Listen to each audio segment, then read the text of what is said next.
حضرت مریم وہ پاکباز اور پاکیزہ عورت ہیں جن کے نام پر قرآن مجید میں ایک پوری سورت اتار دی گئی، اور قرآن پاک آپ کی پیدائش، پرورش، کفالت اور آپ کے ہاں حضرت عیسیٰ کی پیدائش کے واقعات کو کھول کھول کر بیان کرتا ہے تاکہ لوگ اللہ تبارک و تعالیٰ کی محبوب بندی کے بارے میں کوئی شک و شبہ نہ رکھیں۔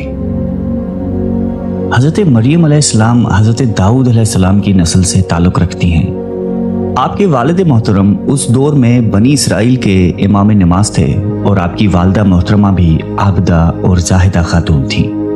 اس دور میں اللہ تعالیٰ نے بنی اسرائیل پر حضرت زکریا علیہ السلام کو مبعوث فرمایا تھا۔ جب حضرت مریم علیہ السلام کے والدہ کے ہاں اولاد نہیں تھی تو انہوں نے اللہ کے نام پر یہ نظر مانی کہ اگر ان کے ہاں اولاد ہوئی تو وہ اسے بیت المقدس کی خدمت کے لیے وقف کر دیں گی۔ اس وقت کے رواج کے مطابق جو لڑکا اللہ تعالیٰ کے نظر کر دیا جاتا وہ نہ تو شادی کرتا تھا اور نہ ہی دنیاوی مشاغل میں دلچسپی لیتا تھا، صرف عبادت گاہ کی خدمت کرتا اور خود عبادت میں مشغول رہتا تھا۔ حضرت بی بی مریم کی والدہ نے بھی بیٹے کے عطا کرنے کی دعا اس لیے کی تھی کہ رواج کے مطابق عبادت گاہ کی خدمت کے لیے تو صرف لڑکوں کو قبول کیا جاتا تھا، لڑکیوں کے لیے یہ اجازت نہیں تھی۔ چنانچہ بیٹے کی جگہ جب بیٹی پیدا ہوئی تو ماں کو یہ فکر ہو گئی کہ اس کی نظر قبول نہیں ہوگی، کیونکہ دستور کے مطابق لڑکی نظر کرنے کی ممانعت تھی۔ اسی کشمکش میں اللہ تعالیٰ سے یہ دعا کی کہ اے رب، میں نے تو لڑکے کی درخواست کی تھی، لیکن جو اللہ تعالیٰ کی ذات بابرکت کا علم ہے وہاں تک انسانی سوچ کیسے پہنچ سکتی ہے؟ اللہ تعالیٰ نے جس لڑکی کو پیدا فرمایا تھا اس سے دراصل مقدس ماں بنانا مقصود تھا، جس میں سے ایک عظیم الشان مبارک و مسعود بیٹے نے پیدا ہونا تھا جو پیدائشی نبی تھا۔ بہرحال حضرت مریم کی پیدائش ہو جاتی ہے اور مدت رضاعت ختم ہوتی ہے تو آپ علیہ السلام کی والدہ محترمہ آپ کو بیت المقدس لے جاتی ہیں تاکہ مجاوروں کے سپرد کر کے اپنی منت پوری کریں۔ وہاں مجاور جھگڑنے لگتے ہیں، ہر کوئی یہ چاہ رکھتا ہے کہ حضرت مریم کی کفالت اس کے سپرد کی جائے۔ پھر یہ فیصلہ ہوا کہ مجاورین وہ قلم جس سے وہ توریت لکھتے تھے پانی میں چھوڑ دیں، جس کا قلم پانی کے بہاؤ میں بہنے کی بجائے الٹا بہے وہی حضرت مریم کی کفالت کا حقدار ہوگا۔ اس مقابلے میں حضرت زکریا بھی شامل تھے۔ ان کے قلم کو اللہ تعالیٰ نے پانی میں بہاؤ کے الٹے طرف بہایا اور ان کی پرورش کے حقدار ہو گئے، اور بی بی مریم کو اللہ کی منشا کے مطابق حضرت زکریا کی کفالت میں دے دیا گیا۔ حضرت زکریا کی بیوی حضرت مریم کی خالہ لگتی تھی، اس لیے ان سے بڑھ کر ان کی پرورش اور کون کر سکتا تھا۔ اسی طرح حضرت مریم بیت المقدس میں رہائش پذیر ہو گئی۔ آپ کے لیے ایک کمرہ مخصوص کر دیا گیا جہاں حضرت زکریا کے علاوہ اور کوئی نہیں جا سکتا تھا۔ آپ دن رات اللہ تعالیٰ کی عبادت میں مشغول رہتی تھی۔ جب بھی حضرت زکریا آپ کے پاس آتے تو وہ حیران ہوتے، کیونکہ آپ کے پاس بے موسم پھل موجود ہوتے تھے۔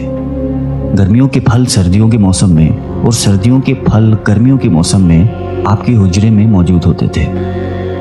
حضرت زکریا کی حیرت بجا تھی، تبھی حضرت مریم سے پوچھا کہ یہ پھل کہاں سے آتے ہیں، کون دے کر جاتا ہے آپ کو؟ حضرت مریم پرسکون ہو کر فرماتی ہیں کہ اللہ کے پاس سے۔ تبھی حضرت زکریا نے اللہ تبارک و تعالیٰ سے وارث کے لیے دعا فرمائی۔ آپ کی بیوی کے بانجھ ہونے کے باوجود معجزۂ خداوندی سے آپ کے یہاں حضرت یحییٰ کی ولادت ہوئی۔ حضرت مریم کی عظمت اور فضیلت کو رب کریم نے بار بار قرآن مجید میں فرمایا ہے اور اپنی مومنہ بندی کی پاکیزگی اور پاک دامنی کا اعلان کیا ہے۔ حضرت بی بی مریم کی عمر جب تقریباً 15 سال ہوئی تو ایک فرشتہ خوبصورت نوجوان مرد کی شکل میں نمودار ہوا، جسے علیحدگی میں دیکھ کر حضرت مریم خوف زدہ ہوئیں اور وہ اپنی عصمت کی حفاظت کے لیے فکر مند ہو گئیں۔ گو کہ فرشتے کے چہرے پر تقویٰ کے آثار نمایاں تھے، تاہم بی بی نے اپنی عصمت کی حفاظت کے لیے خود کو اللہ کی پناہ میں دے دیا۔ یہ ایک عفت اور پاک بازی کا ایک طرح کا امتحان تھا جو اللہ کے خاص بندوں پر اکثر ہوتا ہے۔ آپ نے اس شخص سے کہا کہ وہ وہاں سے چلا جائے۔ ان کی پریشانی دیکھ کر نوجوان نے کہا کہ گھبرانے کی ضرورت نہیں، میں